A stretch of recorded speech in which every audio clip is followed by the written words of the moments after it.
Dear friends, my dear students, teachers, parents,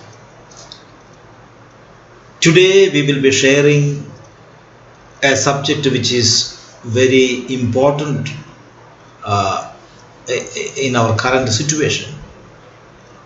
We will be talking something about media education. Media education is the need of the hour. I think world over today, there is a growing need for media education in schools and our educational institutions. Perhaps we know some of the countries which already started media education, like Australia. In Asian countries means Philippines, and maybe some of the European countries have already started media education, because today's children are different. They are living in a different context from that of the earlier years. They have accessibility to all sorts of media, electronic media, print media, mass media of all sorts, plus now internet has come, which is the greatest revolution that happened to the human history. From internet now we have social media, which is in the fingertips of every child all over the world. So there is a bombardment of news, a flood of news, flood of information. So in order to form the child, we need to analyze this information critically. So therefore media education is important. So let us see what is media education through a definition which is given to us by our own my professor, Dr. Jacob Schrambikel SJ, late Dr. Jacob Schrambikel SJ. In 2002, he wrote a book called Media Education, in which he explains what is this media education. Media education is an attempt at making media users critically conscious of the impact of media on their lives, in order to enable them to become creative users of the media. It may be defined as a process of education by which people become aware of the ways in which various media influence their thinking, affect their value system, and change their society. As a result, Dr. Jacob Schrambikel writes, as a result, they become critical and discerning receivers of media messages, capable of demanding quality media programs and even creating their own media. They are thus able to respond intelligently to media creations and manipulations.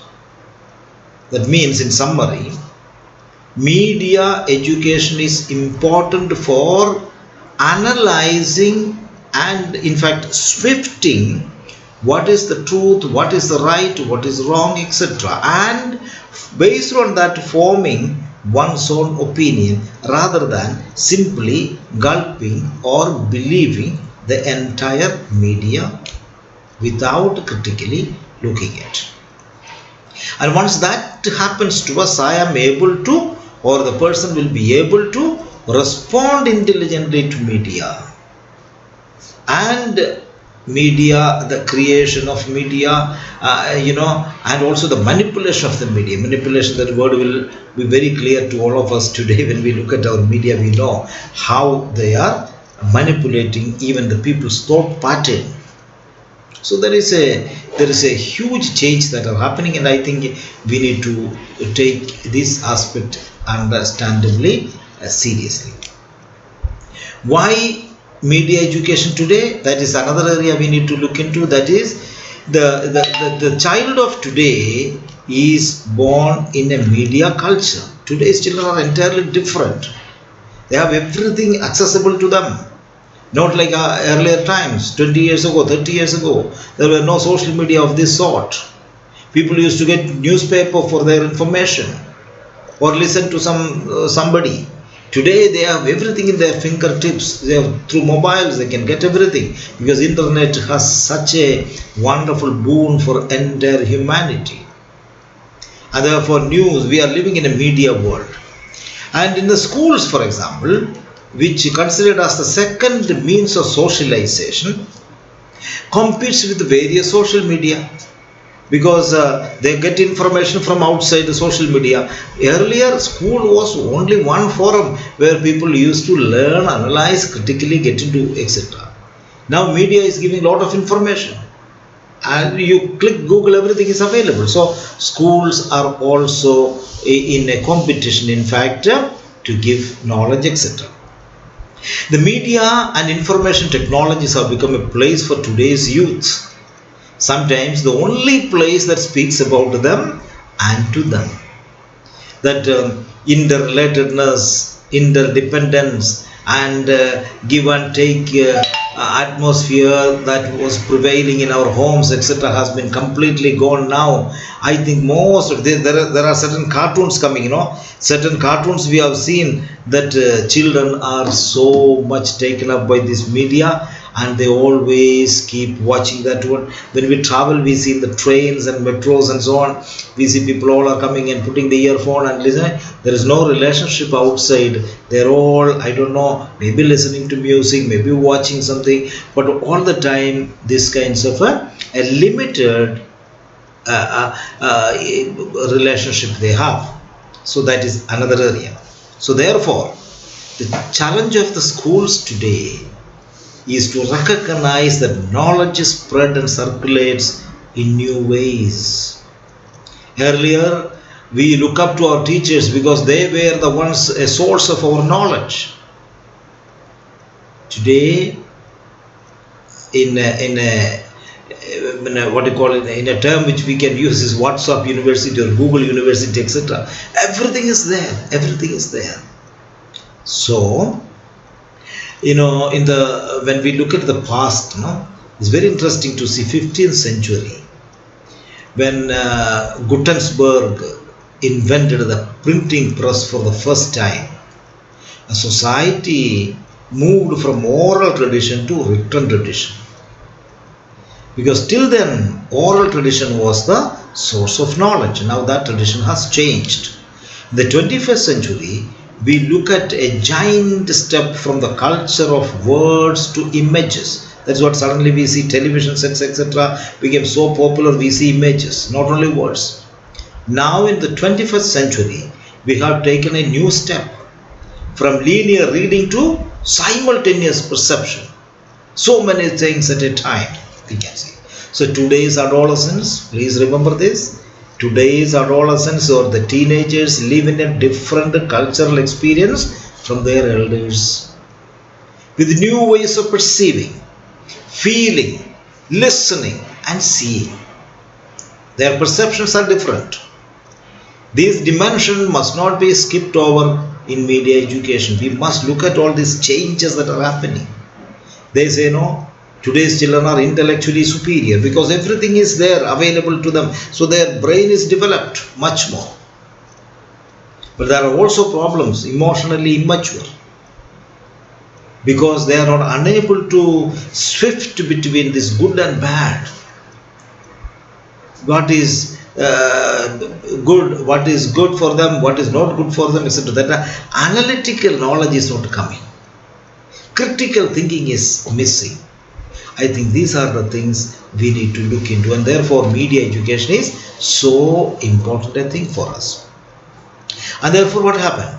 Faced with this new cultural reality, there is no point in becoming alarmed or anxious or reacting defensively, etc. The realities we must accept. What society and especially school must do at this juncture, in my opinion, is to have analysis, understanding and acting upon. But then today's schools doesn't seem to have that kind of a advancement. At least in many of our schools we don't see that. Martin Barbero, Martin Barbero, here is a very famous media educationist. He says, the challenge for today's schools is to recognize that knowledge is spread and circulated in new ways. This is not the school is not the only forum. So therefore, new ways of circulation of knowledge happens. So that has to be understood. Two changes have been key to this process according to him. One, he says, is decentering and detiming. What is decentering? Decentering means that knowledge is no longer the exclusive domain of books and schools, but is also beginning to circulate through other spheres such as media, such as various media. Now, through detiming means that knowledge has slipped free of the time frames socially legitimized for distributing and acquiring defined within age range. We used to have children of this what we call chronological age and mental age, etc. That was earlier, that was a system accordingly we arranged the classes, etc. Today that is gone. Through with the arrival of the social media, you can acquire knowledge from any source, any amount of knowledge, and you can also study various things at a time. There is no age limit. If you want to study about PG classes while you are in undergraduate, you can do it because knowledge is available. Everything is available. Online, via online, you can get anything. That is what the detiming. Now, these two things are very important concepts: decentering and detiming. Now, another important thing is, although the school's age has not gone away, its existence is shifting. What we learn at school must fit with the learning that comes through other sources. Learning freed of the boundaries marked by age. This learning transcends the schoolroom, lives at all times, that spreads lifelong. So, my dear brothers and sisters, parents, students, the great challenge of today's education system is to train children and youth to access and use multiple ways of writing and thinking that lead to the decisions affecting them at work, at home, in politics, in economics, and religion, etc., etc. So therefore, why incorporate media education? What are the significance of it? I'll say just 5 points and I'll stop it. 5 points are this. First one is, there is a great flood of information, which I already told you, that children receive so many things today, much of it from the media. School is become a minor player now. So often confusing information they are getting, and sometimes it's a contradictory to their belief system, their learning system. What they learn from the school is one thing, and what they hear from outside is different things. There is a lot of contradiction. Second point is, the media and technologies grant access to contexts and realities that would otherwise miss. Different contexts are given to them. The media and more recently internet propose new concept of time and space, which schools must teach kids to understand. Otherwise, the children will get again more confused. Another area we need to see is, the media and technologies construct a picture of the world on the basis of which each of us builds our own. It is important for schools to teach students to critically analyze and the way media presents reality. So, students are better prepared to build their own images, presentations, and opinions. I think that is what media education means in the school. And finally, information for information's sake is not good enough. Knowledge for knowledge's sake is not good enough. That this information must lead to knowledge, and knowledge must lead to them to be wise people. So therefore, our reading, our interpreting, our analyzing, our evaluating, etc., etc., of all these media messages must be the children must be taught, and the education system must be able to handle these things in our own schooling. And finally, we live in a multicultural society because we live alongside various languages and cultures, religions, for example, belief system, for example. So, young people must learn to read all these things visually and in their own level of understanding. So, I think, my dear friends, media education finally reinforces students' social and civic education and participation. Therefore, against this backdrop, today's children must be given media education because their perspective that media education as an intellectual and critical engagement helps them to make a better sense of the different media products available.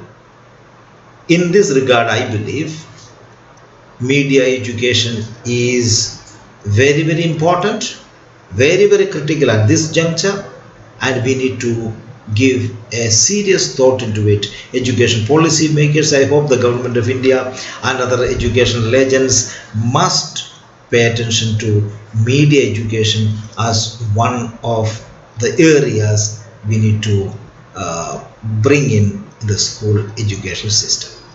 Thank you very much, and God bless you all.